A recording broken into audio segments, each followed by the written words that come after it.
नमस्कार दोस्तों। आज की कहानी है आत्मा की आवाज़। किसी गांव में एक गरीब ब्राह्मण रहता था। ब्राह्मण गरीब होते हुए भी सच्चा और ईमानदार था। परमात्मा पर आस्था रखने वाला था। वह रोज़ सवेरे उठकर गंगा में नहाने जाया करता था। नहा धोकर पूजा पाठ किया करता था।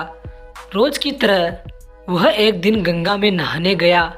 नहाकर जब वापस आ रहा था तो उसने देखा रास्ते में एक लिफाफा पड़ा हुआ है। उसने लिफाफा उठा लिया।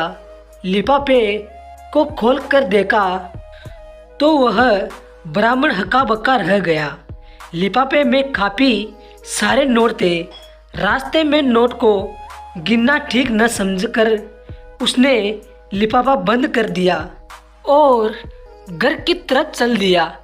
घर जाकर उसने पूजा पाठ करके लिफाफे को खोला।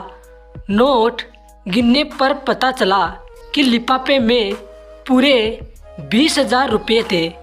पहले तो ब्राह्मण ने सोचा कि भगवान ने उसकी सुन ली, उसे माला माल कर दिया। ब्राह्मण की खुशी ज़्यादा देर रुक नहीं सकी। अगले ही पल उसके दिमाग में आया कि हो सकता है यह पैसे मेरे जैसे किसी गरीब के गिरे हो। शायद किसी ने अपने बेटी के शादी के लिए जोड़ रखे हो। उसकी आत्मा ने आवाज़ दी कि वह इन पैसों को ग्राम प्रधान को दे आए। वह उठा और ग्राम प्रधान के घर की तरफ को चल दिया। अभी वह ग्राम प्रधान के आंगन में ही गया था। उसे लगा कोई गरीब आदमी पहले से ही ग्राम प्रधान के घर आया हुआ है। वह भी उनके पास पहुंच गया। गरीब आदमी रो रो कर प्रधान को बता रहा था कि कैसे कैसे यातनों से उसने पैसे जोड़े थे, पर वह कहीं रास्ते में गिर गए थे।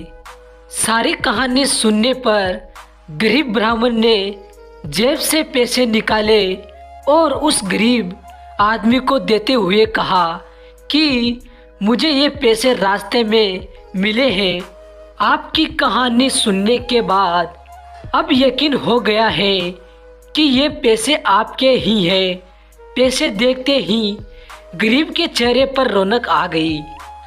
गरीब ब्राह्मण ने कहा, पैसे गिन लीजिए।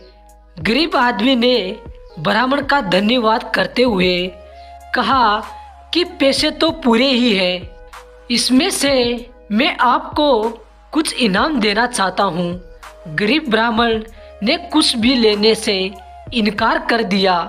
ब्राह्मण अपने घर को वापस आ गया। सीख उस ब्राह्मण ने अपने मन की आत्मा की सुनी और पैसे लौटाते समय उसकी आत्मा को बहुत खुशी हुई। हमें कभी लालच नहीं करना चाहिए। दोस्तों, अगर हमारी कहानी पसंद आई हो तो सब्सक्राइब, लाइक, शेयर ज़रूर करें। धन्यवाद दोस्तों।